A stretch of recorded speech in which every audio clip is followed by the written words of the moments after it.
Hi, welcome to That Reminds Me Of, a podcast about film and the films that remind us of that film. You're here with Baron and the Doc. And the Maestro. Do we need another drink? Yes, we do. Yeah. Doc, Baron. another episode. It's unbelievable, isn't it? Yes, and we are at MIFF 2023 in the amazing Capitol Theatre. Yeah, where there's lots of screenings happening. We've been given access to do our filming, which is fantastic.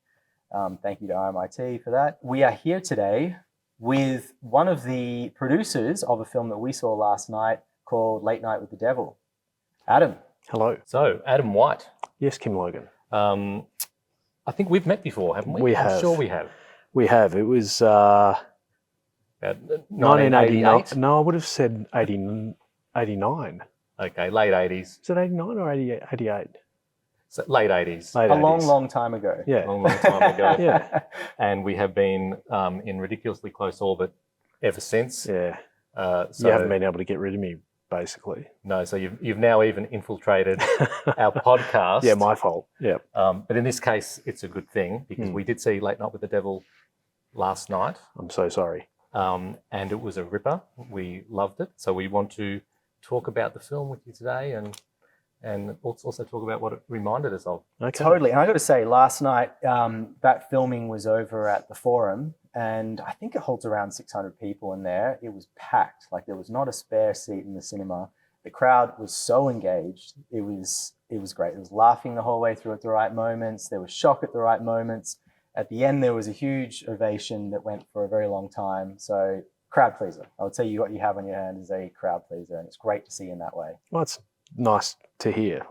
Yeah, we've worked pretty hard to get it to this point. So to have it premiere or play it in Melbourne at a venue like the Forum is a privilege, and to have so many people turn out on last night was fantastic. Well, we have the producer here with us. We normally do a terrible synopsis of these things. So let's let the producer do a terrible synopsis Yeah. on our behalf. What is your on a what is your second take? pitch? Yes. What is your pitch for this?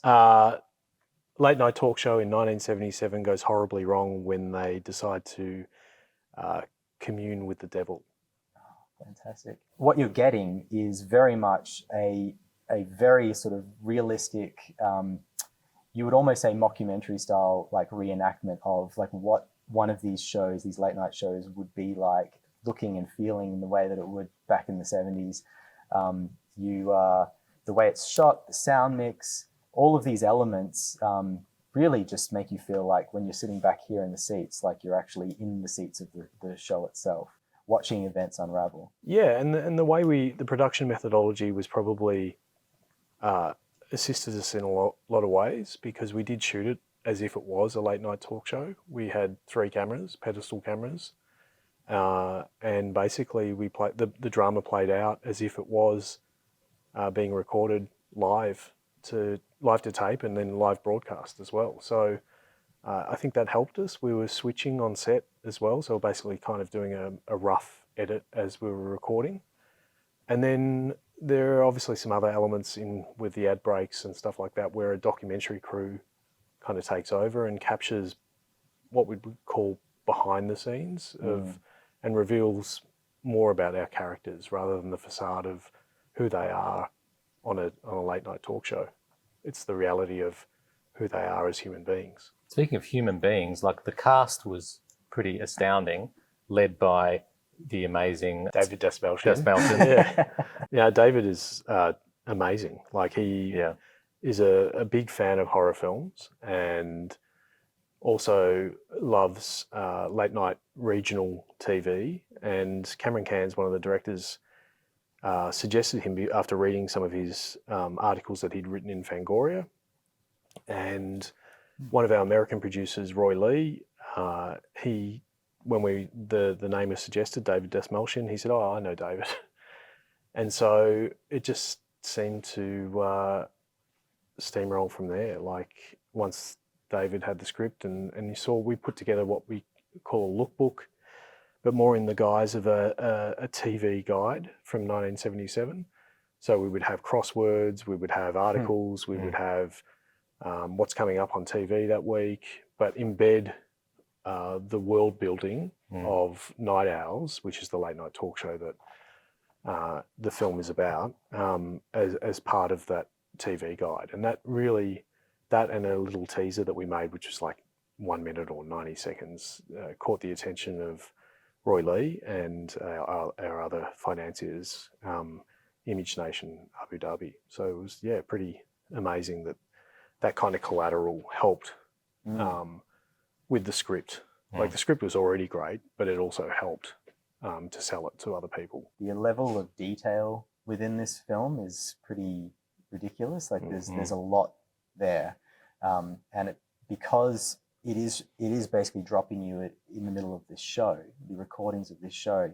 Every little detail has to be right, or else the illusion would be lost. Yeah, and we were fortunate as well. One of our other American producers, Stephen Schneider, he is an executive producer on Paranormal Activity, and so the found footage subset of horror films is something that he's attracted to, and so although our film isn't really found footage, but it kind of is in a way as well. We're kind of messing with that form, and I think that helps, settle the audience, but also keep them unsettled at the same time.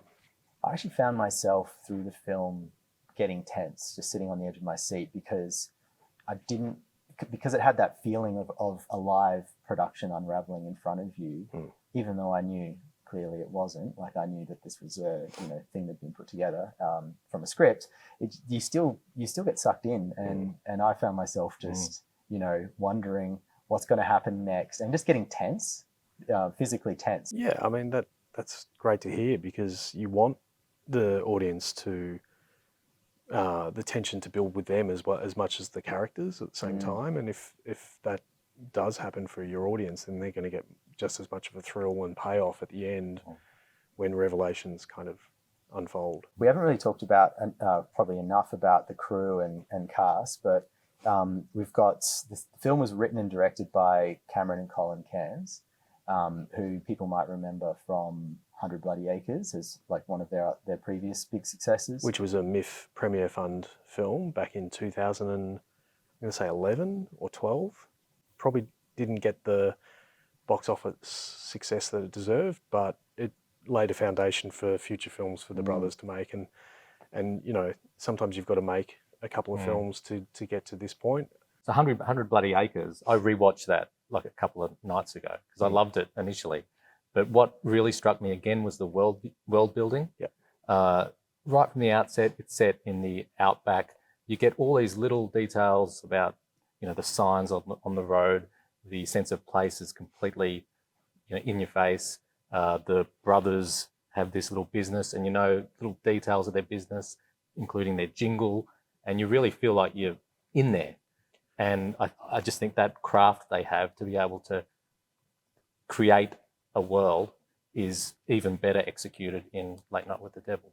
Yeah, and they do a lot of work. They do a lot of research, and they make sure that everything is pretty solid before they commit it into their screenplays. And, like Late Night with the Devil has gone through 8 years of development before it got to here, basically. And that is just refining the script, refining the story, finding the right voices, and it's a lot of work. It just takes time, unfortunately. Well, I mean, we wish we could knock these things out really quickly, but the value of things maturing and going through a process certainly helps the end product.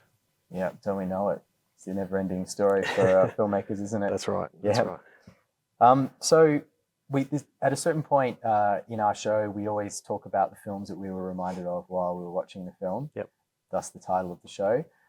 We are going to throw some references at you. You might think they're stupid, or you might think they're intelligent. I think it's great. I don't necessarily think there's a right or wrong answer. I just think that there's impressions. Pause. You may well think they're wrong answers. True. You may change your mind. There we go. All right.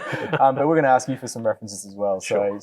So we'll kick it off, and then we'll come around to you. Go for it. I'm going to start off with an obvious one, which I'm sure we've talked about before. I'd have to say is the Larry Sanders Show, and the Larry Sanders Show just being this awesome TV experience where you've got a talk show host, not the same era, but Gary Shandling playing Larry Sanders, So you get the whole talk show's host, but you also get all the behind the scenes stuff that goes on.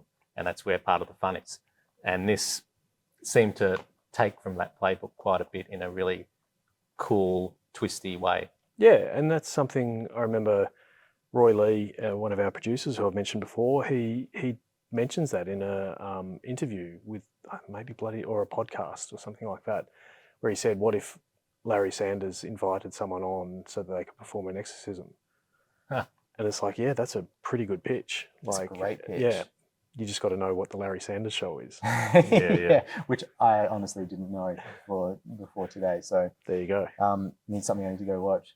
Definitely watch it. Yeah, definitely watch it. Well, while we're just on that, I feel like the Don Lane show, as far as, not a filmic reference, but a real life absolutely sort of influence, I suspect. And you've also mentioned one of the characters on the Don Lane show before, the Amazing Randy. That's right. So do you remember the Don Lane show? No. The Don Lane show is called the Lanky Yankee. He was an American that came over to Australia and had this great TV show, and he used to have crazy people on, including Uri Geller, bending spoons, and the Amazing Randy is a magician turned skeptic who exposes people, and he was the basis for what was his name? The character name? Carmichael. Carmichael. Yes. Which that character was really beautifully presented and acted. Yeah, Ian Bliss does an amazing job of encapsulating the skeptic. And yeah, the Amazing Randy was certainly a strong reference for his character. Absolutely. I'm going to look at the 70s setting and horror and the whole satanic cult kind of element of this, and reference Ty West's House of the Devil as a strong reminds me of for me. Yep. Ty West loves to sort of dabble in period piece horror films that look and feel like they were filmed in the 70s or the period that he's presenting. Is that the one where she's the babysitter? It's yes, I think that's right. Yeah, it's been a long time since I've seen it. I saw X recently, which again just takes you into a world. He loves the 70s, so it takes you into that world. Like I said before, one of the things that makes this film so special and so immersive is just how authentic it feels. Yep. I've only seen a few Ty West films, and I think I remember House with the Devil being the one with the babysitter and the really odd couple wealthy couple that go out and then they come back and some shit goes down and it's kind of... That's right. Yeah, that's the one. Doc, what about you? Another one? I do have another one. This is an odd one because I haven't seen the film. Okay. But I've seen it, of the play version in the theatre. Okay. Cabaret. Right. Welcome, bienvenue. I would. Yeah, I think so. Well, my reason for choosing Cabaret, we saw it. We've been in London recently and saw it on the West End. Yep. And as an audience, you're both audience and part of the show because it's set in a cabaret. So you're the cabaret audience. Yep. This had much the same feel where there's this feeling as the audience where you're watching it from the theatre, but you also feel like you're in the movie. And you must have felt that in particular because you were watching it from the audience and you were in the movie. In the audience. That is true. In the movie. Have we mentioned your starring role? My starring role in this film? Well, clearly not. We're about to now. Okay. I didn't mean to do this, but yes, of course you did. Have a small role as a member of the audience in this film. Yeah. You did barrel the camera a couple of times. Yes. And when we were watching the movie last night and he appeared, he did go, Alex, look, there I am. Okay. But no, it's an interesting point because there is a lot of moments within the film where David and also the character of Lily are sort of inviting you to and talking directly to the audience in a way with the where their eye lines go, and also because they're talking to the audience at home as if it's part of that 1970s late night talk show. So there is that immersive quality that you can probably extrapolate. Well, it's a TV show, and we are the audience of it. So he's speaking directly to us, and really, really cool effect. I found that even though like there's heaps of laughs, there's heaps of shocks, so there's all the things that such a film should have. But such a TV show should have as well. But yes, I found myself, the best thing about it was the immersive quality that you know, I found I didn't even need some of the time to be having a belly laugh. I was just really absorbed in the fact that I'm actually part of this. Yep. And that was the real beauty of it. And the fact that I was in both audiences was pretty cool too. I have another one for you. Money Monster. I don't know if you've come across that film. No, I don't George know it. Clooney is the star in it. Okay. So Money Monster follows a TV show where a terrorist comes in and holds George Clooney, who's the TV host. He holds him sort of captive live on TV. Yeah. And so you've got the whole thing playing out as a live hostage situation. Okay, so a bit of Dog Day Afternoon Yeah. in that sort of respect. Yeah. No, I think I know the film. I just haven't seen it. But yeah, that's interesting. Yeah, well, it's probably an obvious comparison, but what I liked about that film is that it I think it's Julia Roberts. It's in the background. It is. Yeah. So it flicks back and forth to. I'm saying I don't know the film, but but you I remember know who it Julia is. Roberts, Yeah. You've seen the DVD cover. I've seen a trailer, I think. Yeah, totally. And she's giving him notes, and trying to talk him through the situation. Yeah, in his amazing. ear. So the kind of front of house, back of house, kind of back and forth that you have in this film as well is interesting. Yeah. Okay. Well, that's something I need to watch maybe Yeah. tonight. Yeah. Money Monster. I know. I'll be at MIFF apparently. Yeah, No. you'll be at me. Did you have any more? No, I've probably just got some random questions to throw this guy's way. Absolutely. You were producer on this film, but in the rest of your life, you've been writer, editor, effects, former footballer. You've played a lot of roles with storytelling. What's your comfort zone? What's the best medium to express your storytelling craft? I don't know anymore, really, but I do like creating visual effects. I feel like it's a bit sometimes cathartic and like painting, and just spending time to put all the elements in a shot that help to tell that part of the story and bring it together, so that it either raises the stakes or it pays something off. Yep. And I kind of like that. It's a magic trick in a way, sort of. I So like you're the idea of revealing something that people don't expect. You're the amazing Randy of the. I'm a skeptic. I'm a skeptic, is what you're saying. No. I just think that everyone on the film set has a role to play, and you can't do it without all those crew members and cast members and everyone involved. And to get to the point where we're at is because of the amazing crew that we had for Late Night with the Devil. So, but it starts with the script, and the brothers made something that brought a lot of people together to be able to create, and we're all very grateful for it, because it's a fun horror film.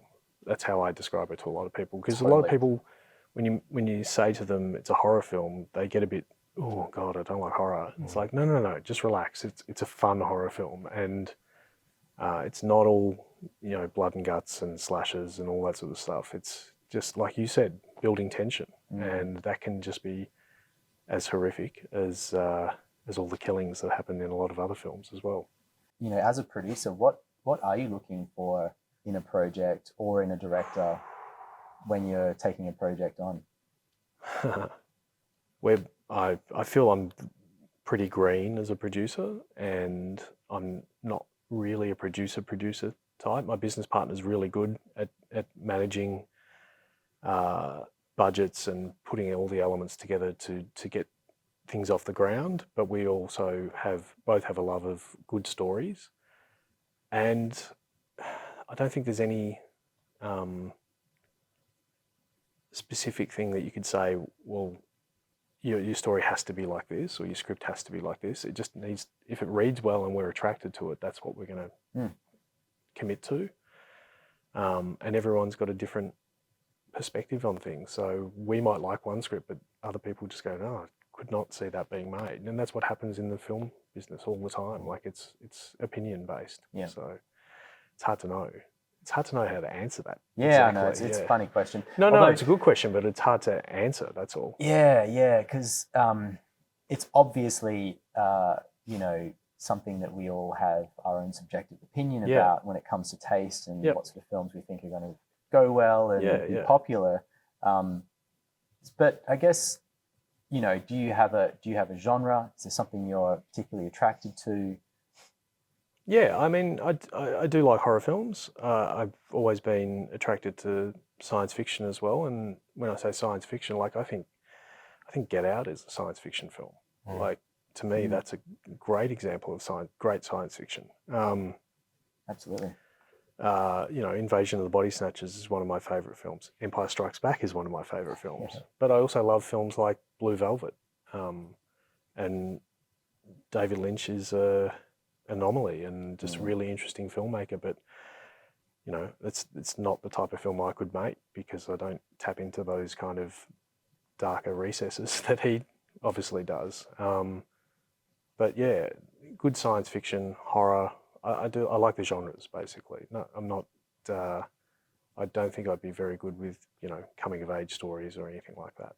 Well, I can say with some confidence, I think, that Late Night with the Devil, when the script came across your desk, that it is right in your lane, because it's something that you can read the elevator pitch, maybe not the one you gave before, but like whatever the official one is, and it just gets you straight away. The quirkiness of it is right there. It's a framework. Basically, the late night talk show is a framework that allowed them to create great characters and also some magnificent hijinks along the way as well, because it is you're locked into this one location basically for the entire film. So when that happens, it tends to create tension for all the characters involved, and Late Night does that, I think, reasonably well. Does it beautifully. What are you doing next? What else is on the radar? I don't know. Don't know. It's just been all encompassing working on this up to this point. Yeah, there's been, and obviously with the COVID situation of the last few years, we shot in June, July last year. And so we've been in post ever since, and then that was a mad rush to get it ready and finished for South by Southwest in March. Which is where the premiere was, right? That was the premiere. That was the Beautiful. world premiere. And then it's just been, finishing things, deliverables for our financiers. And now it's like, what's the next project? But we're just trying to figure that out at the moment. So I'm not exactly sure, but there's a few things floating around that we're thinking about. Great. Yeah. Will there be a theatrical release for this film? We hope so. That's the plan at this stage. We're waiting on a sale in the US, and that will determine what happens internationally as well as over here in Australia and New Zealand. Awesome. Fingers crossed for that. Yeah. That'd be great. Absolutely. I think we're done. I think we've milked this chat for as much as we can for this film. Thank you so much for coming on our little podcast and having a chat with us. Thank you for having me. Yeah, it's been awesome. All the best with this film. It's really fantastic. And I'm excited to see what you guys do next. Not just the directors, but you and Matt as well, where you head from here. Thank you very much, and thank you for having me on your podcast. Yeah, cheers. Cheers. One final thing. Okay. So you did mention, me barreling the camera. Yes. I do have a habit of barreling the camera at times. Yes. And I noticed that the Cairns Brothers took inspiration from my barreling the camera a few times with some excellent barrels through this show. Okay. You're going to give stuff away? I think the barreling that was in the show was possibly better than your barreling. Well, I'm not sure. I'm not sure that any barreling matches my barreling. You love the camera, don't you? I do. You love looking at the lens. Yeah. Right down there. That's all for today. See ya. See you, folks.